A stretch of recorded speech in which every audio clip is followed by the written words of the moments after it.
পা থেকে মাথা পর্যন্ত, মানে আপাদ মস্তক কালো পোশাক। আর্যকর কাণ্ডের প্রতিবাদে অধীর চৌধুরী যেন কাবুলিওয়ালা। আর্যকর কাণ্ড নিয়ে দিল্লি যাই অবস্থান নিক, প্রদেশ কংগ্রেস সভাপতি শ্রী অধীর চৌধুরী স্বভাব সিদ্ধ ভঙ্গিতেই আক্রমণ করে গিয়েছেন মমতা বন্দ্যোপাধ্যায় তথা রাজ্য সরকারকে। আর্যকর কাণ্ড নিয়ে দিল্লি যাই অবস্থান নিক, প্রদেশ কংগ্রেস সভাপতি অধীর চৌধুরীর স্বভাবসিদ্ধ ভঙ্গিতেই আক্রমণ করে গিয়েছেন মমতা বন্দ্যোপাধ্যায় তথা রাজ্য সরকারকে। বুধবারই ছাত্র পরিষদের প্রতিষ্ঠা দিবসের মঞ্চ থেকে ধর্ষণ রুখতে মুখ্যমন্ত্রী তথা শাসক দলের সদিচ্ছা নিয়ে প্রশ্ন তোলেন অধীর চৌধুরী। বৃহস্পতিবার তার নেতৃত্বেই আর্যকর কাণ্ডের প্রতিবাদে কলকাতার রাজপথে হাঁটলেন কংগ্রেস কর্মীরা।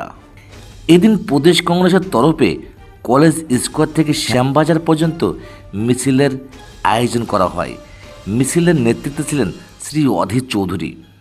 দলের রাজ্য স্তরের কয়েকজন শীর্ষ নেতার পাশাপাশি মিছিলে দেখা গিয়েছে রাজ্যে দলের একমাত্র সাংসদ ঈশা খান চৌধুরীকেও।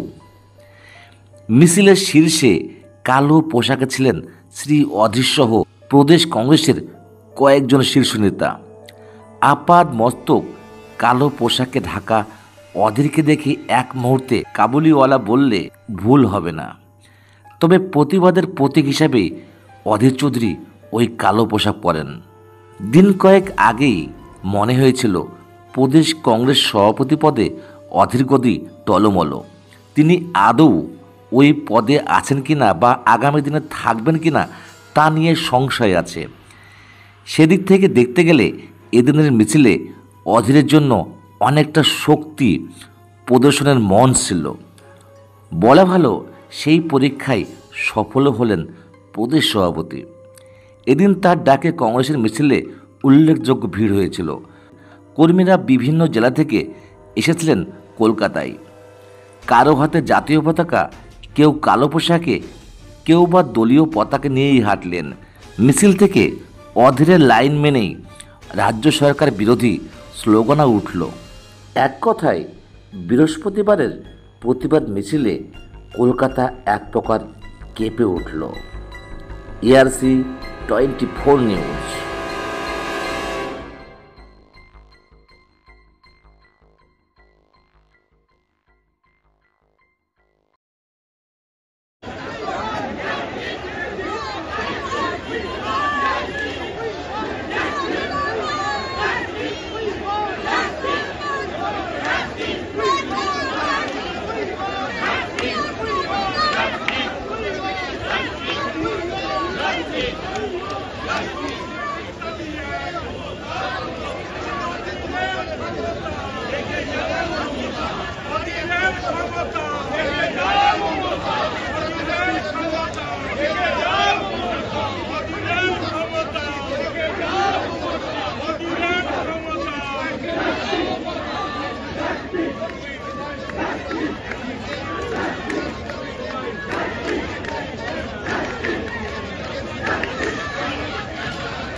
Justice! We want justice! Justice! Justice! We want justice! Justice! Justice! We want justice! Justice! Justice! We want justice!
Justice!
Justice!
মাননীয় মোক্তার ভাই মোহাম্মদ মোক্তার ভাইকে অনুরোধ করব আপনি মঞ্চে আসুন।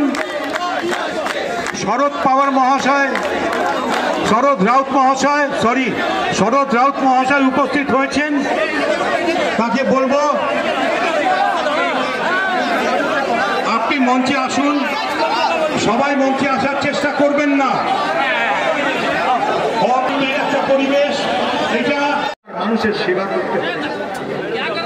সেবার মন্ত্রে যে উদ্দীপিত হয়েছিল, সেবার মন্ত্রে দীক্ষিত সেই চিকিৎসক আমাদের ঘরের মেয়ে আর বোনটাকে কারোরই জানা ছিল না সে রাত্রে তাদের উপরে নেমে আসবে ভয়ঙ্কর আক্রমণ। তার বাবা মা বলছিল, মেয়ের সঙ্গে 11টার পরেও কথা হয়েছে। তখনও মেয়ে আমাদেরকে জিজ্ঞেস করলো যে তোমরা খেয়ে সর্বোচ্চ উজাড় করে ডাক্তার বানিয়েছিল। মেয়ে বলেছিল তার বাবাকে তার মাকে, জীবনে আমার স্বপ্ন মানুষের সেবা করব। ভগবান আল্লাহ তাকে মানুষের সেবা করার সুযোগ দিয়েছিল, কিন্তু সেখানেও এই শপথের দল, এখানেও সেই শপথের দল নৃশংসতার এক পরিচয় বাংলার মাটিতে রেখে গেল। মাননীয় মোক্তার ভাই মোহাম্মদ মোক্তার ভাইকে অনুরোধ করব আপনি মঞ্চে আসুন। শরৎ রাউত মহাশয় উপস্থিত হয়েছেন। তাকে বলবো আপনি মঞ্চে আসুন। সবাই মঞ্চে আসার চেষ্টা করবেন না। একটা পরিবেশ, এটা